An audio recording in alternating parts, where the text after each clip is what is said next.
অর্থনীতি একটি বড় ধরনের ঝুঁকির দিকে ধাবিত হতে পারে। মাননীয় স্পিকার, উল্লিখিত আলোচনায় সরাসরি প্রশ্ন জাগে যে নতুন নোটে ত্রুটি বিচ্যুতির কারণ কি? এমন তো নয় যে বাংলাদেশেই প্রথম ব্যাংকনোট মুদ্রণ করছে। বাংলাদেশের নিজস্ব টাকশালে ব্যাংকনোট মুদ্রণের অভিজ্ঞতা 40 বছরেরও অধিক। তবে কেন এই অবস্থা? জনশ্রুতি ও বিশেষজ্ঞদের মতামত: 1 নম্বর, স্বল্প সময়ের মধ্যে বাজারে। নাম্বার 2, ডিজাইন ও ড্রয়িংয়ের অপরিপক্কতার ছাপ দৃশ্যমান। নাম্বার 3, এই নোট মুদ্রণের বাঁকে বাঁকে রয়েছে ভিন্ন পথ ও মতের ব্যক্তিত্বের কারসাজি। যারা এখনো অর্থনীতির গুরুত্বপূর্ণ পদে বসে অর্থনীতিকে আরও দুর্দশাগ্রস্তের দিকে নিতে সরকারের ভাবমূর্তি ক্ষুণ্ণ করার চেষ্টা চালিয়ে যাচ্ছে। মাননীয় স্পিকার, 9 সেপ্টেম্বর 2024 মাননীয় সাবেক অর্থ উপদেষ্টা জাতিসংঘের প্রতিনিধি দলের সম্মুখে সাংবাদিকদের জানান, ফ্যাসিস্ট সরকার অবৈধভাবে 60,000 কোটি টাকা ছাপিয়েছিল।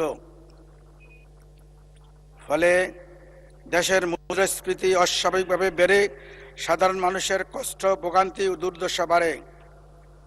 যখন ফ্যাসিস্ট সরকারের রাজভাণ্ডার শূন্যের কোঠায়, তখন তাদের মসনদ টিকিয়ে রাখার জন্য ওই 60,000 কোটি টাকা ব্যবহার করা হয়েছিল। ওই 60,000 কোটি টাকা ব্যবহার করা হয়েছিল ছাত্র জনতার আন্দোলনকে স্থিমিত করার লক্ষ্যে। মাননীয় সদস্য, অনেক লম্বা নোটিশ, তার মধ্যে আপনি অনেক কিছু যোগ করেন যেটা আপনার নোটিশের মধ্যে নাই। নোটিশে যা আছে সেটাই পড়েন, আপনার নোটিশটা পড়েন, নতুন কিছু যোগ করবেন না। মাননীয় স্পিকার, আসলে নোটিশটা খুব দ্রুত লেখা হয়েছিল, অস্পষ্ট থাকবে বিধায় আমি একটু স্পষ্ট করার জন্যই একটু ব্যাখ্যা দিয়ে লিখতেছি। মাননীয় স্পিকার, যদি ধৈর্য করে শোনেন তাহলে জিনিসটা ক্লিয়ার হবে, আদারওয়াইজ এটা অসম্পূর্ণ থাকবে। মাননীয় স্পিকার, দ্রুত পড়েন।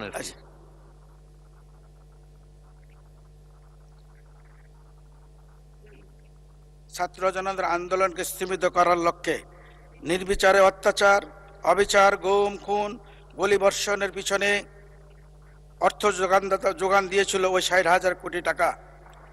মাননীয় স্পিকার, দমন পীড়ন, গুম, খুন, গুলিবর্ষণের অপরাধ শুধু পুলিশ ও আইন শৃঙ্খলা বাহিনীর মধ্যে সীমাবদ্ধ ছিল না, বরং ওই অর্থদাতারাও সমভাবে দায়ী। এদেরকে আইনের আওতায় আনা আমাদের পবিত্র দায়িত্ব এবং সুষ্ঠু বিচার হলে 24 জুলাইয়ের ছাত্র জনতার আন্দোলনে আহত, নিহত, শহীদ, অন্ধত্ব, পঙ্গুত্বের বরণকারীদের আত্মা কিছুটা হলো স্বস্তি পাবে।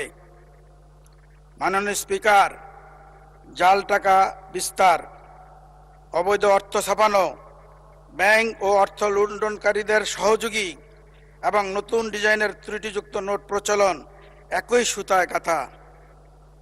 স্বল্প সময়ের মাঝে নতুন ডিজাইনের নোট প্রচলন সম্ভব নয় জানা সত্ত্বেও সংশ্লিষ্ট কর্মকর্তারা কেন এবং কী কারণে মিথ্যা বানোয়ার তথ্য প্রদান করে অন্তর্বর্তীকালীন সরকারকে নতুন ডিজাইনের নোট প্রচলনে উৎসাহিত করেছিল।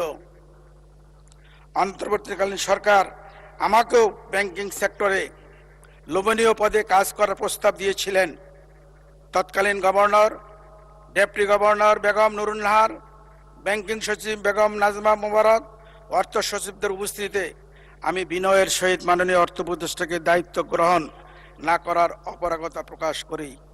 যেহেতু আমি একটি দলের আদর্শের সৈনিক, গত 40 বছরের বেশি সময়ে আমার ব্যাংকিং ও রাজস্ব সেক্টরে পদাচরণ বিদ্যমান।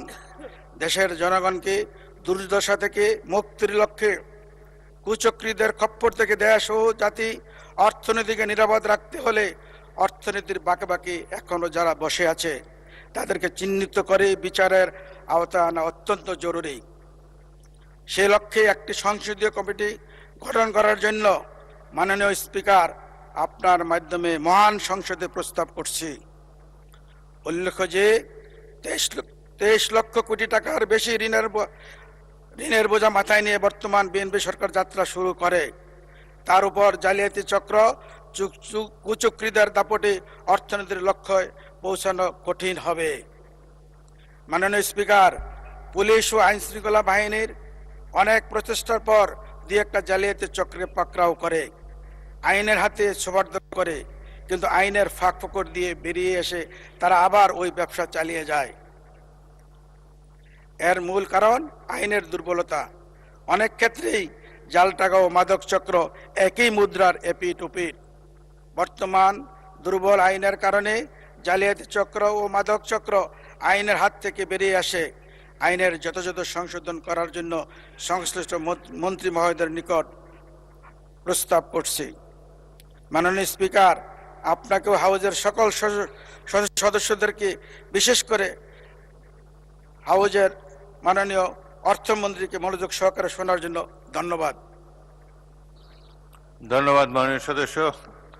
মাননীয় মন্ত্রী, অর্থমন্ত্রী জনাব আমির খসরু মাহমুদ চৌধুরী। মানে স্পিকার, আপনাকে ধন্যবাদ। একটি দীর্ঘ বক্তব্য রেখেছেন। বিষয়টা গুরুত্বপূর্ণ এবং এটা তদন্ত সাপেক্ষে এটার ব্যবস্থা নেওয়ার বিষয় রয়েছে। তবে আমি সংক্ষিপ্ত আকারে ওনার উত্থাপিত বিষয়ের উত্তর দিতে চাই। বাংলাদেশের ঐতিহাসিক ও প্রত্নতাত্ত্বিক স্থাপত্য শীর্ষক নতুন ডিজাইন ও বৈশিষ্ট্যের নোটসমূহের ডিজাইন বাংলাদেশের স্বনামধন্য চিত্রশিল্পীদের অন্তর্ভুক্ত করে গঠিত বাংলাদেশ ব্যাংক মুদ্রা ও নোট ডিজাইন অ্যাডভাইজারি কমিটি কর্তৃক সুপারিশ করা হয়েছে, যা বাংলাদেশ ব্যাংক অর্ডার 1972-এর ধারা 27 অনুযায়ী বাংলাদেশ ব্যাংকের পরিচালক পর্ষদ ও সরকার হতে অনুমোদন গ্রহণ করা হয়েছে। পরবর্তীতে আন্তর্জাতিক উন্মুক্ত দরপত্র আহ্বানের মাধ্যমে কমিটির সুপারিশকৃত ডিজাইনের অরিজিনেশন ওয়ার্কস বিভিন্ন ধরনের প্লেট আন্তর্জাতিক বিশেষায়িত প্রতিষ্ঠান কর্তৃক প্রস্তুত করা হয়েছে। নতুন ডিজাইন ও বৈশিষ্ট্যের নোটের নিরাপত্তা বৈশিষ্ট্য পূর্বের সিরিজের তুলনায় বৃদ্ধি করা হয়েছে, যা সংবাদ বিজ্ঞপ্তির মাধ্যমে যথাসময়ে জনগণকে অবহিত করা হয়েছে এবং বাংলাদেশ ব্যাংকের ওয়েবসাইটে জনগণের জ্ঞাতার্থে প্রদর্শিত রয়েছে। বর্তমানে নতুন ডিজাইন ও বৈশিষ্ট্যের জাল নোট পাওয়া গেলেও তা অতি নগণ্য ও নিম্নমানের। এছাড়া যে কোনো নতুন ডিজাইন ও সিরিজের নোট বাজারে প্রচলন করা হলে জনসাধারণের নিকট গ্রহণযোগ্যতা পেতে কিছুটা সময়ের প্রয়োজন। প্রতি অর্থ বছর নোটস ইন সার্কুলেশনের সাথে জিডিপি প্রবৃদ্ধি, মূল্যস্ফীতি বৃদ্ধির হার সমন্বয় করে এবং বাজার থেকে অপ্রচলনযোগ্য নোট অপসারণের হার বিবেচনায় নিয়ে the security printing corporation Bangladesh limited কে নোট মুদ্রণের কার্যাদেশ প্রদান করা হয়ে থাকে। প্রদত্ত কার্যাদেশের বিপরীতে অদ্যাবধি কোনো অর্থ বছরে এনপিসিবিএল এর মুদ্রিত নোটের পরিমাণ 60,000 কোটি টাকা অতিক্রম করেনি। বিগত 7 বছরে এনসিপিবিসিএল কর্তৃক মুদ্রিত নোটের পরিমাণ নিম্নরূপ।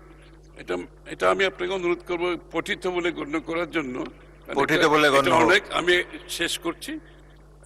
উল্লেখ্য, বাংলাদেশ ব্যাংক সময় সময় সর্বাধুনিক প্রযুক্তি, নিরাপত্তা বৈশিষ্ট্য সংযোজন বিয়োজনের মাধ্যমে নোট জালকরণ ঝুঁকি হ্রাসের প্রয়োজনীয় ব্যবস্থা গ্রহণ করে থাকে।